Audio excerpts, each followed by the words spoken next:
All right, every law student lives and breathes by IRAC, right? But what happens if you mess up the very first step? The whole thing just falls apart.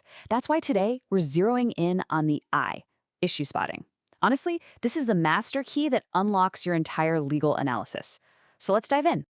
Okay, first step, that initial moment of pure panic. We have all been there. You're staring at this huge wall of text, a super dense scenario, and you're just thinking, where do I even start? Let's talk about that. Yeah, picture this. You open your exam paper, you flip to that big problem question, and it's just this wall of words. Contracts, torts, a million little facts, and your brain just freezes. Sound familiar? I thought so. That feeling, that what on earth do I do now? That's the first hurdle we've got to jump. And here's the tricky part, right? Unlike other subjects, a law school problem question almost never just asks you a question. Nope. It gives you a story, a whole scenario, and the professor expects you to dig in and find the legal conflicts buried inside. So your first job isn't answering the question, it's finding the question in the first place. So how do you even begin to navigate this maze of facts? Well, it all starts with identifying the issue. Seriously, think of the issue as your GPS for the whole analysis. Without it, you are completely lost, just driving blind. But the second you pinpoint that issue, boom, you've got a destination and a clear roadmap to get there. Okay, so let's get specific. What exactly is a legal issue? It's the very specific legal question or questions that the facts of the story are forcing you to answer.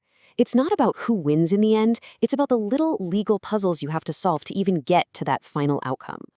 And this is why it is absolutely non-negotiable. The I in IRAC, issue, rule, analysis, conclusion, it's the first domino. If you knock over the wrong domino, or you miss it completely, the rest of the chain, the rule, the analysis, it just won't work. The whole thing collapses. I mean, look at it this way. The issue is the gateway. It's the key. Once you've identified it, it's like a spotlight suddenly shines on the exact legal rules you need to apply.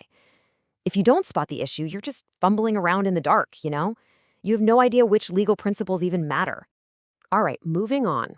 Now we're going to get into the nitty-gritty, crafting the perfect question.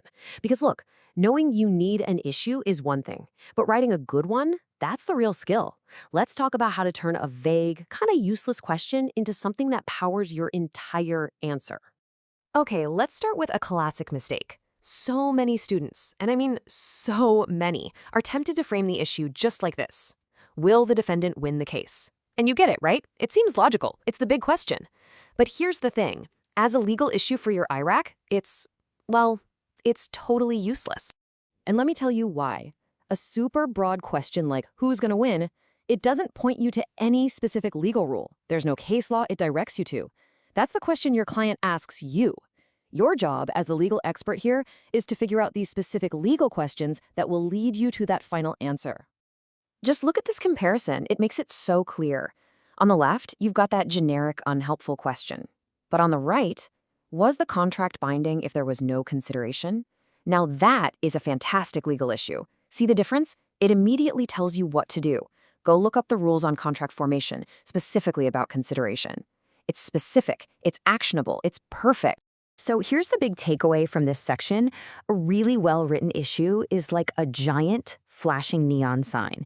It points you directly to the right area of law, the right cases, the right statutes you need. It basically does all the hard work of figuring out where to start for you. Okay, so now you know how to write one great issue. Awesome. But if you want to get the really high marks, you have to start thinking like a pro. And that means realizing that these complex scenarios, they're never ever about just one thing. And this right here is a total game changer for most students. A problem question is like an iceberg. The first, most obvious issue you spot, that's just the tip. All the best marks, the real substance of the problem, is hidden beneath the surface. These fact patterns are built, they are designed to have multiple, overlapping legal issues. In fact, here's a pro tip. You should almost always be hunting for about 3 to 5 different issues in any given problem question. Yeah, really. Finding 1 or 2 is fine. It's average. But finding all of them? That's what pushes you into that top grade bracket. And let's be super clear about why this matters for your grade. Every single issue you find is a new opportunity to earn marks. You have to spot all of them. And then you have to run a full separate IRAC for each one. That's what your professor is looking for. That's thorough legal analysis. Okay, let's pull all of this together. I want to give you a simple checklist, something you can really use to make sure you're spotting issues like a pro every single time. All right, here are the 4 golden rules. First, your issue has to be a specific legal question. Second, please resist the temptation to ask who wins. That's the end goal, not the issue. Third, put on your detective hat and hunt for multiple issues. Remember, you're looking for 3 to 5. And finally, let every issue you find be your guide, your map to the right legal rule. Look, if there's only one thing you remember from all this, make it this. Identifying the issue isn't just step 1, it's the master key. The moment you find it, it unlocks everything else. The rule, the analysis, the conclusion, all those doors just swing right open. So the next time you're staring down one of those big, scary problem questions, don't see a wall of text. See a treasure map.